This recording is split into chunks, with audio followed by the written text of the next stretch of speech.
Alfred Hitchcock made over 50 films across 6 decades, but not all were box office hits. Some flopped and were later hailed as masterpieces. Others soared financially only to fade from serious critical discussion.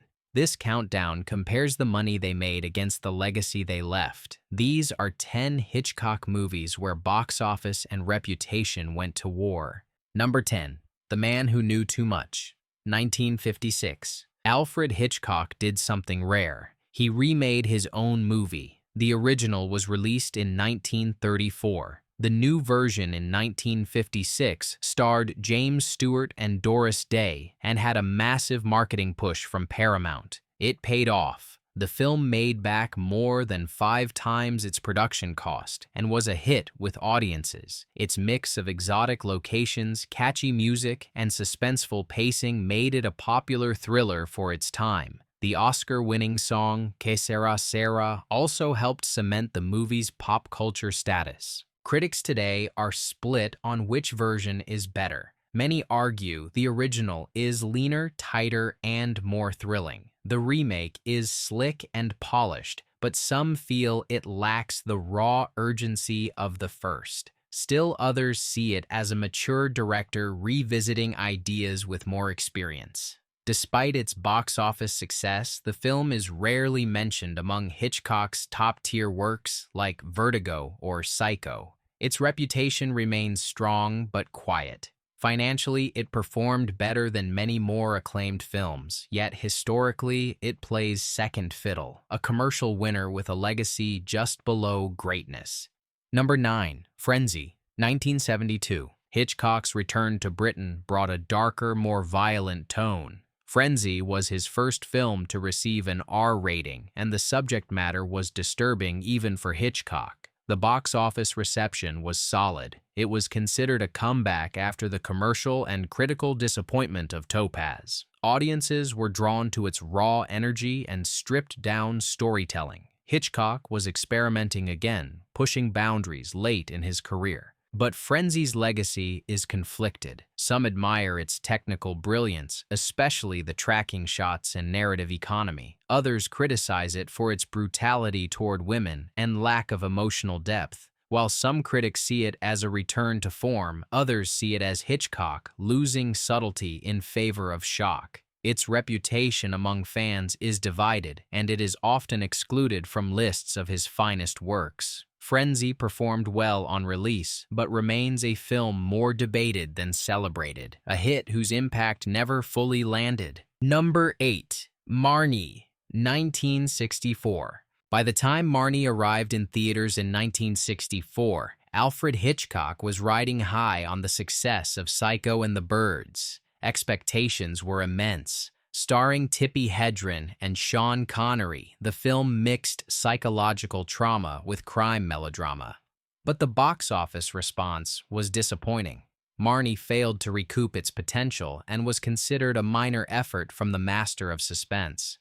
Critics were lukewarm, and audiences confused by the strange tone and themes of sexual repression, trauma, and control. But the years have been kind to Marnie. Modern critics have re-evaluated the film through a different lens, often seeing it as Hitchcock's most personal and psychologically revealing work. The color palette, the use of sound, and the unsettling performances all point to a director attempting something more abstract than commercial. Feminist scholars, in particular, have taken an interest in Marnie, viewing it as a bleak portrait of male dominance and psychological abuse in a post-war world. The troubled production, including Hitchcock's alleged mistreatment of Hedren, has only added to the film's aura. Today, Marnie sits in that strange cinematic category of misunderstood masterpiece. It may never be beloved by general audiences, but it is fiercely defended by serious Hitchcock scholars and critics. The contrast between its flat commercial performance and its slowly climbing critical reputation is stark. In the moment, Marnie was seen as a stumble. Decades later, it is seen as a daring risk that paid off in the long run. Number 7. Notorious, 1946. In the aftermath of World War II, Hitchcock delivered one of his most elegant and morally complex thrillers. Notorious featured Cary Grant, Ingrid Bergman, and Claude Rains in a tangled tale of romance, espionage, and betrayal. On the surface, it looked like a surefire commercial hit, but its box office performance was modest compared to other post-war spectacles. While profitable, it did not explode into the mainstream the way Casablanca or The Best Years of Our Lives had. Yet, Notorious quickly developed a reputation that only grew stronger with time. Its themes of manipulation, trust, and sacrifice were ahead of their time. The chemistry between Grant and Bergman crackled with tension. The infamous kissing scene shot in long takes to bypass censors became iconic. The film's use of suspense to mirror emotional conflict showcased Hitchcock's evolving mastery of subtext. Scholars and directors from Francois Truffaut to Martin Scorsese have praised Notorious as a nearly perfect film in terms of structure and visual storytelling. Its reputation now vastly outweighs its original box office. Notorious is often included in top 10 Hitchcock lists and is studied in film schools for its technique and moral ambiguity. It has gone from underappreciated post-war drama to canonical work of art, a financial footnote that became a cinematic cornerstone. Number 6. Rope, 1948. When Rope premiered in 1948, it was supposed to be a technical revolution. Hitchcock shot the film in long, unbroken takes, creating the illusion of a single, continuous shot. The story about two murderers hiding a corpse during a dinner party was loosely inspired by the real-life Leopold and Loeb case. But audiences were not ready. The box office returns were tepid, and many critics dismissed the movie as a failed experiment. Worse still, the film's subtext about homosexuality made it controversial at the time. Censorship boards took issue with the character's relationship, and several markets refused to promote it. Even James Stewart later said he regretted his role, feeling miscast and unsure of the film's direction. The public reaction was confused, and the film quietly faded from circulation. Today, however, Rope is praised for its daring structure, its claustrophobic tension, and its early attempt to explore taboo subjects in a coded way. Modern critics see its real-time approach as groundbreaking and its queerness as one of the earliest in mainstream Hollywood. While it lacks the polish of Hitchcock's later hits, Rope is now a cult favorite, especially among students of film and LGBTQ historians. Rope's failure at the box office belied a film far ahead of its time. Once seen as a flawed oddity, it is now viewed as an essential stepping stone in Hitchcock's evolution, a forgotten film that predicted the future. Number 5. North by Northwest, 1959. North by Northwest is the movie where everything clicked. Cary Grant at his most charming, Eva Marie Saint as the mysterious femme fatale, James Mason dripping menace, and Hitchcock himself operating at the height of his studio power. The film's budget was large for the time, but the payoff was immediate. North by Northwest became one of Hitchcock's biggest box office successes, earning over $9 million on release, and thrilling audiences with its blend of espionage, romance, and absurdity. It featured what would become some of the most iconic images in cinema history: a man in a gray suit running from a crop duster in a barren field, a fight atop Mount Rushmore, a near-death chase through the corridors of American bureaucracy and identity. But what elevated the film beyond pure entertainment was its self-awareness. This was Hitchcock winking at the audience, taking all the tropes he had helped build and pushing them to stylish extremes. Critics embraced it then, and still do now. Today, North by Northwest is not only seen as one of Hitchcock's most enjoyable films, but also as one of the first modern action thrillers. It laid the blueprint for James Bond and countless spy capers to follow. The film's pacing, structure, and tone remain influential across genres. Unlike many others on this list, North by Northwest enjoyed both critical and commercial success in real time. It was a hit then and is revered now, a rare moment when box office and reputation walked hand in hand. Number 4. The Birds, 1963. When The Birds opened in 1963, it was a sensation. The visual effects were groundbreaking for the time, and the sheer idea of birds turning on humanity gripped the public imagination. The film was a box office hit, and critics were intrigued by its ambiguity and style. It followed the smash success of Psycho and cemented Hitchcock's image as the master of controlled cinematic chaos. But beneath the spectacle lay a film much stranger than audiences expected. There was no musical score. The ending was deliberately unresolved. The motivations of the birds were never explained. It unsettled viewers in ways that could not be easily defined. Tippi Hedren's performance was met with mixed reviews, and behind-the-scenes reports later emerged of Hitchcock's abusive treatment of her during filming, including the terrifying attic scene that required live birds to be thrown at her face for days. Over time, The Birds has become more divisive. Some hail it as a surrealist horror masterpiece. Others find it too cold, too opaque, and too symbolic for its own good.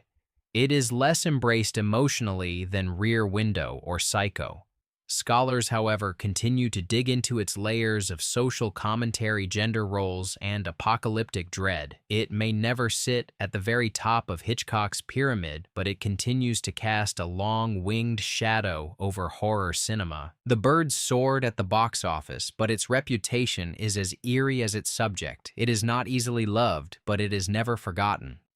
Number 3. Rear Window, 1954. Rear Window is often cited as the definitive Hitchcock thriller. A single location, a man confined to a wheelchair, a camera peering into neighbors' lives, and a growing suspicion of murder. Released in 1954, it became a massive financial hit, earning over $30 million globally and securing its place as a commercial triumph. But more importantly, Rear Window was a critical darling right out of the gate. James Stewart's performance as the voyeuristic photographer was layered with vulnerability and obsession. Grace Kelly stunned with her beauty and independence. But it was Hitchcock's direction that turned the apartment courtyard into a psychological maze. Every window, every movement, every silence meant something. The audience became complicit in the act of watching. What elevates Rear Window today is how relevant it still feels.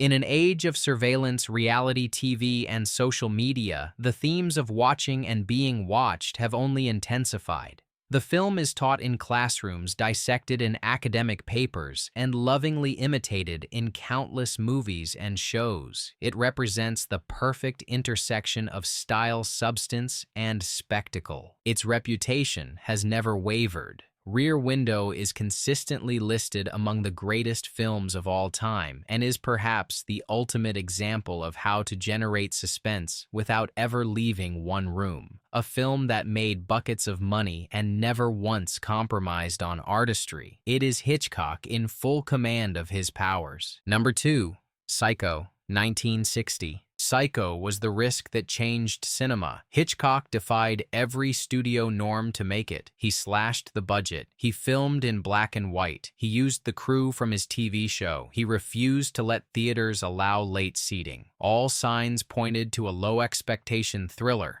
But when it opened in 1960, it exploded.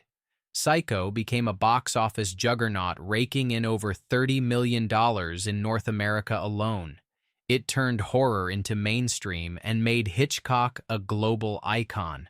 But the legacy of Psycho runs deeper than cash. It reinvented cinematic structure by killing off its star Janet Leigh midway through the story. It blurred the line between protagonist and antagonist. It introduced Norman Bates, a killer far more psychologically complex than moviegoers were used to. Bernard Herrmann's score, with its shrieking strings, became the new sound of terror. The shower scene remains one of the most studied, edited, and imitated sequences in film history. Critics, at first, were divided. Some called it tawdry and sensationalist. But over time, Psycho was recognized for what it was, a bold redefining of what film could do. It birthed the slasher genre, paved the way for modern horror, and proved that even a taboo-laced story could become a massive hit. Psycho's box office and its reputation both stand tall. Rarely do they align so perfectly. Hitchcock shocked the world, and the world never forgot. Number 1. Vertigo, 1958. Vertigo was a flop. It is almost unthinkable today, but when Hitchcock released it in 1958, audiences and critics shrugged. The pacing was slow, the structure was odd. James Stewart seemed too old for the part. Even Hitchcock himself grew disappointed with its failure. At the box office, it barely made back its budget and was considered one of his misfires. But over time, something extraordinary happened. Critics began to revisit Vertigo and saw layers of obsession, identity, guilt, and illusion that had gone unrecognized. Its dreamlike cinematography and Bernard Herrmann's haunting score revealed a deeper, more tragic Hitchcock. Directors like Martin Scorsese, Brian De Palma, and David Lynch cited it as a key influence. Film schools began teaching it as a cinematic text. In 2012, the British Film Institute ranked Vertigo as the greatest film of all time, dethroning Citizen Kane. Vertigo's rise in reputation is one of the most dramatic in film history. It went from underappreciated puzzle to towering psychological epic. What once was seen as flawed is now revered as visionary. The film's study of male fantasy control and existential despair has only become more relevant with age. No Hitchcock film better represents the divide between short-term box office and long-term greatness than Vertigo, a failure that became immortal, a movie that waited decades to be understood. Box office receipts fade, but cinematic legacy endures. Hitchcock's career proves that today's flop might be tomorrow's masterpiece. Which of his films do you think deserves more credit or less? Drop your thoughts in the comments and subscribe for more deep dives into the secrets behind cinema's legends. See you next time.